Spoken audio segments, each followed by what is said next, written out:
আমার সকল বন্ধুবান্ধবকে দর্শককে ঈদের প্রীতি ও শুভেচ্ছা জানিয়ে আজকের ভিডিওটা স্টার্ট করছি। আজকে একটা ঈদ স্পেশাল লাঞ্চ হতে চলেছে। মাটন তো থাকবেই ঈদের দিনে। It's fairly simple. উচ্ছে ভাজা, এখানে কিছু বড়া রয়েছে, ভাজা রয়েছে, বেগুন ভাজা, আলু ভাজা, এখানে ডালের বড়া। আর কালকে যখন বলা হচ্ছিল যে কী খাওয়া হবে, তো তখন তরকারি কিছু ছিল না, তো আমি কিছুটা বাজার করতে বেরিয়েছিলাম।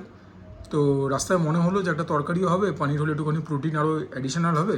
জাস্ট পনির নিয়ে নিলাম। পনিরের একদম লাল টকটকে ডালনা, কিন্তু এটাই কিন্তু আজকের শো স্টপিং আইটেম।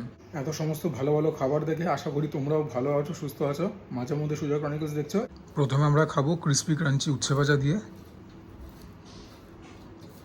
ঘিও নিতে পারতাম, তবে ঘি আর নিচ্ছি না, এটা এমনিই খাই। এটা দিয়েই আজকে একটুখানি মনোনিবেশ করে খাবো। অন্যদিন অনেক আইটেম থাকে তো, ঠিক মাংস ভাতটা জমিয়ে উপভোগ করা যায় না। আজকে সে আক্ষেপ মিটিয়ে দেবো। তবে আজকে লাঞ্চের পরেই কিন্তু ভিডিও শেষ হয়ে যাচ্ছে না। ঈদের দিন একটুখানি বিরিয়ানি হবে না, তাও কি হয়?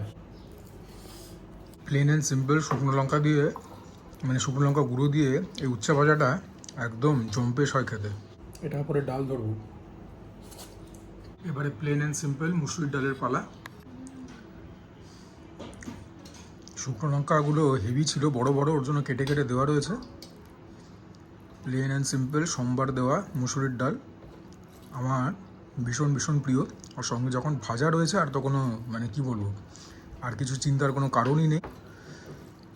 বিশ্বাস করো, মুসুরির ডালের সঙ্গে আচার মেখে বা মুসুরির ডালের সঙ্গে গন্ধরাজ লেবু দিয়ে খেতে যা লাগে না। আর সঙ্গে যখন এত রকম ভাজা রয়েছে, প্রথমে একটুখানি বেগুন ভাজা দিয়ে মনোনিবেশ করি। গরমা গরম বেগুন ভাজা, তার সঙ্গে ডাল, একদম জমে দই হয়ে যাবে। গরম গরম ভাজা আর ডাল, আমি বলছি তো এর থেকে বেটার কিছু হতে পারে না। শুধু এইটা দিয়েই এক থালা ভাত খাওয়া হয়ে যায়। But we have got a lot of options galore. এগুলো হচ্ছে ডালের বড়া, রসুন দিয়ে, লঙ্কা দিয়ে। রসুনের ফ্লেভারটা একদম ষোলো আনায় টের পাচ্ছি। রাস্তায় যে গুড়ি পকড়িগুলো বিক্রি হয় না ঠেলা গাড়িতে, ওই সেম জিনিস। ফারাক হচ্ছে ওরা একটা ওই গ্রিন বা পুদিনার চাটনি দিয়ে ব্যাপারটাকে দেয়, আমি ডাল দিয়ে ব্যাপারটাকে ওড়াচ্ছি। It's very tasty. পেল্লাই লঙ্কাটা সদগুলি পরে করবো, আগে একটুখানি আলু ভাজা নিয়ে নিই, ডালের মধ্যে বেগুন ভাজাও অল্প নিয়ে নিই, দুটো দিয়ে একটা আলটিমেট বাইট হবে।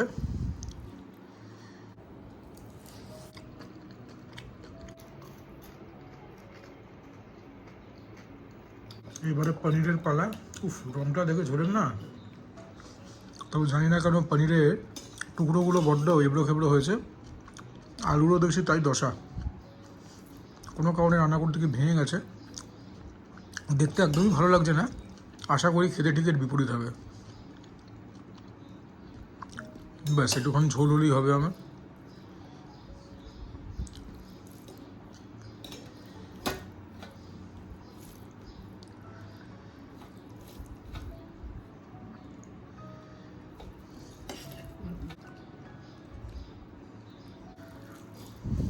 পনিরটা দিয়ে এবার একটা বাইট নিই।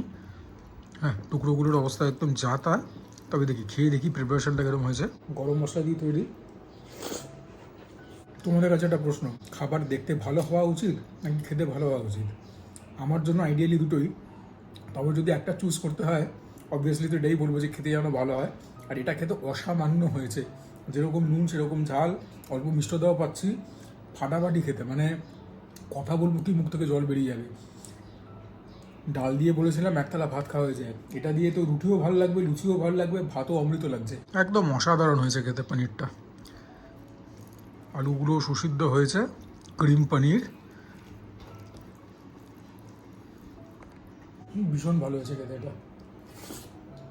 অনেক সময় এরকম টাইপের প্রিপারেশনে মশলাটা কিচকিচ করে, এক্ষেত্রে কিচ্ছু হয়নি, বোধহয় ছেঁকে দিয়েছে মশলা।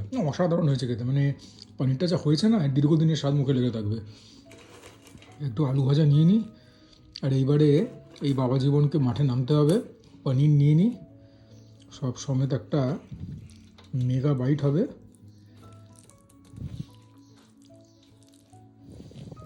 সিরিয়াসলি গাইস, ভেরি টেস্টি, একদম সুজয় ক্রনিকল স্টাইল।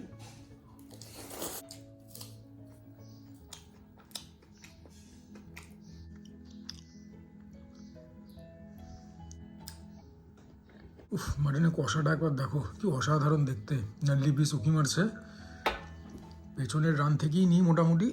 ও হো হো, এ তো মানে মাটন খাওয়ার আগেই তো মানে ফিদা হয়ে যাচ্ছি।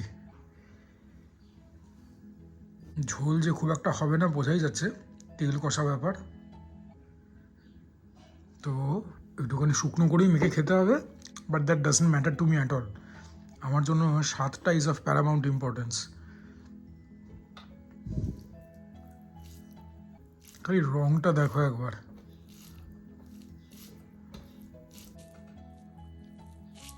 প্রথম বাইটটা এবার নিয়েই ফেলি, কি বলো? Needless to say it's very rich, it's very oily, তবে ঠিক আছে। মাটন একটুখানি এরকমভাবে না খেলে কি হয়? দেখি হ্যাঁ, প্রথম গাছটা নিয়ে কীরকম হয়েছে। অমিতাভ বচ্চনের কোনো একটা ফিল্মের ডায়লগ ছিল না, মুঝে হো তো নথুলাল জেসে হো বর্ণা না হো, মাটন হো তো এসা হো বর্ণা না হো। অসাধারণ হয়েছে, ঈশ্বরকে ধন্যবাদ এত ভালো খাবার খেতে দিচ্ছেন বলে। ফাটিয়ে হয়েছে আজকে সবগুলো রান্না, স্টার্টিং ফ্রম অল দ্য ভাজা পড়াস, তারপর তো ডাল খেলাম, পনির, মাটন। আইটেম কম হতে পারে, বাট প্রত্যেকটা আইটেম নিজের মিনিটে একদম ব্লকবাস্টার। মাটন দেখি কীরকম সেদ্ধ হয়েছে। এটা একটা বাজে পিস পেয়েছি, হাড়ওয়ালা।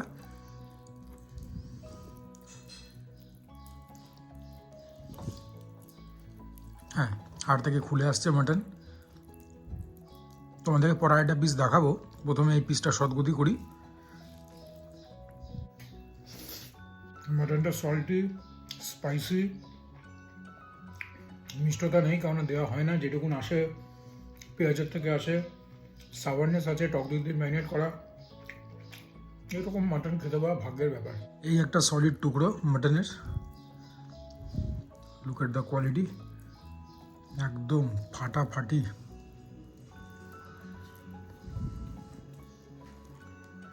এই প্রিপারেশনটা এমনি এত ভালো হয়েছে না যে আলু ভাজার কথা সব ভুলে গেছি। ব্যাপক ব্যাপক। তবে রয়েছে একটুখানি আলু ভাজা, তো হাত লাগিয়ে দিই। শুকনো লঙ্কাটাও নেবো, তবে গোটাটা না। মাটন নিয়ে একটুখানি। দেখো বেশি তো দেখাবার কিছু নেই, যা দেখাবার মোটামুটি দেখিয়ে দিলাম।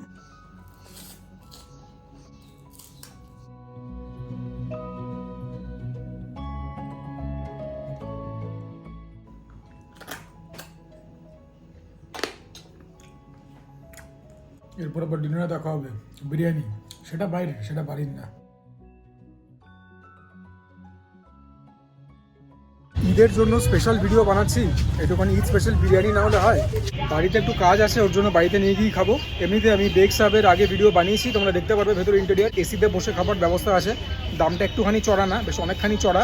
এই যে আমি পার্সেল নিচ্ছি তার থেকে। এবং এটাও ক্লিয়ারলি বলে দিচ্ছি যে আজকে ঈদ নয়, ঈদ স্পেশাল ভিডিও বানাচ্ছি, আজকে কিন্তু ঈদ নয়, এটা এখন থেকে ক্লিয়ারলি বলে দিচ্ছি। এই হচ্ছে বেক সাহেবের প্যাকেজিং। আমি স্ট্যান্ডার্ড সাইজ এনেছি। হ্যাঁ, এখানে বোধহয় 1000 ml থাকে, সেরকমই বললো আমাকে। রিকোয়েস্ট করেছি নাল্লি পিস, যেরকম সমস্ত প্রতিষ্ঠানে করে থাকি। আগের বারেতে বিরিয়ানিটা খেয়ে I was very happy. Proper Kolkata style biryani বানায় এরা। এই হচ্ছে আমাদের ঈদ স্পেশাল বিরিয়ানি বেক সাহেবের, বাড়ির কাছ থেকেই নিলাম। এবং যেরকম বললাম তখন, বাড়িতে একটু কাজ ছিল বলে তাড়াতাড়ি ফিরে আসতে হলো। Proper Kolkata style biryani. I don't think এখানে ডিম যায় না, but look at the colouration of the rice, pretty punchy and vibrant. প্রথমে একটা এমনি ক্রাশ নিই। By the way, I am going through a 24-hour fast. তোমাদের মধ্যে অনেকের কিউরিয়াসিটি থাকে যে কী করে এত খাওয়ার পরেও মোটা হচ্ছি না। মোটা হচ্ছি, তবে মানে যা খাই তার তুলনায় কিছু না, because of this reasons. Wow, this is such a nice biryani. আগের বারও খেয়েছিলাম, মুগ্ধ হয়ে গেছিলাম। বিরিয়ানিতে এরকমই হবে, পেটের সঙ্গে সঙ্গে মনও ভরাবে। ইনফ্যাক্ট মনকে সন্তুষ্টি দেওয়াই কিন্তু বিরিয়ানির প্রাইমারি পারপাস। চাল সুশুদ্ধ হয়েছে, অতিরঞ্জিত গোলাপ জল, কারা জল, মিঠা আদারের প্রভাব নেই।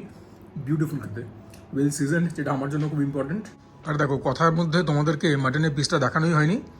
Respectable size. হ্যাঁ, এরকম এর থেকে বেশি খুব একটা আশা করিও নি। 100 গ্রামের ওপর ওজন হবে ডেফিনেটলি, 120-30 গ্রাম মতো হবে। আই আক্স ফর অ্যান আর্লি পিস, জানি না কী পিস দিয়েছে। প্রথমে একটুখানি আলুটাও দেখে নাও তোমরা। আলুরও একটা পেল্লাই সাইজেরই আলু দিয়ে দিয়েছে গোটা। সেদ্ধটা ঠিকই হয়েছে, আর একটু সেদ্ধ হলেও মন্দ হতো না। দেখি আলু দিয়ে একটা বাইট নিয়ে। আরে না, আলুটা দিয়ে খেলাম, ফ্লেভারটা লাফিয়ে এলিভেট করলো। এই না হলে কলকাতা স্টাইল বিরিয়ানি, আলু দিয়ে একটুখানি বিরিয়ানি খাওয়ার মজা অন্য লেভেল। লোকেশনটা তোমাদেরকে একবার মুখে বলে দিই, বউবাজার থেকে লালবাজার যখন যাচ্ছ, বউবাজার পুরনো পোস্ট অফিস, ঠিক তার পাশেই হচ্ছে বেগ সাহেব। উল্টো দিকে দেখবে ইলিয়াস মেয়ার বলে একটা স্কুল রয়েছে, যেখান থেকে তোমাদের এই সুজয় ক্লাস কেজি থেকে 12th স্ট্যান্ডার্ড অবধি পড়েছে। রাইসের কোয়ালিটি নিয়ে কোনো কথা হবে না, বিরিয়ানিটা এমনি খেয়ে নেবে, সাইড ডিশ না হলেও চলবে। রাইসের ফ্লেভারটা চ্যাম্পিয়ন, খুব একটা স্পাইসি না, তবে এবারে তো মাটন দিয়ে খেতেই হবে। অনেকখানি ফ্যাট রয়েছে, রেওয়াজি পিস। আর যেরকম বলে থাকি, এই সমস্ত এস্টাবলিশমেন্টের প্রতিষ্ঠানে মাটনের কোয়ালিটি ভালোই হয়। Just have a look, the reddish pinky hue that is so desire. মাংস দিয়ে খেতে যা লাগবে না,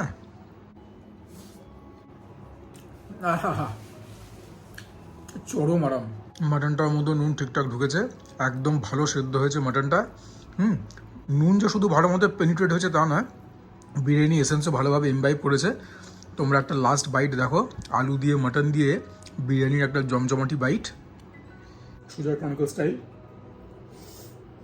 তবে যেরকম বললাম, দেখো তোমরা রেটিংস আলটিমেট রিফ্লেকশন পেয়ে যাবে। তবে বউবাজার অঞ্চলে এলে পরে বেগ সাহেবের বিরিয়ানি খেতেই পারো, খেয়ে নিরাশ হবে না, লিখে দিতে পারি, স্পেশালি যারা কলকাতা স্টাইল বিরিয়ানি লাভার। তবে আরও একটা স্পেশাল আইটেম কিন্তু আছে, সেটা কিন্তু বাইরে থেকে কেনা নয়, বাড়িতে প্রিপেয়ার করা।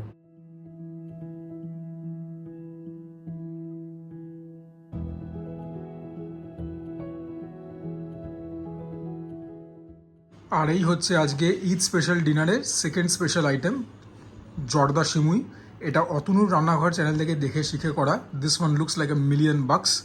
এটা বাড়িতে তৈরি করা, খেয়ে দেখা যাক কীরকম হয়েছে। তোমরা প্লিজ রেসিপিটা চেক আউট করো। এটার ব্যাপারে আমি কী বলবো বলো, রেসিপিটা তো আর আমাদের নয় যে এটা একটা ফ্যামিলি রেসিপি। খালি মূল ইনগ্রেডিয়েন্টসগুলো বলতে পারি, সিমুই অফকোর্স, ড্রাই ফ্রুটস, ঘি, দুধ এবং অফকোর্স কেসার, সেখান থেকেই তো জর্দা ব্যাপারটা আসবে। দেখি খেয়ে কীরকম। It is very sweet.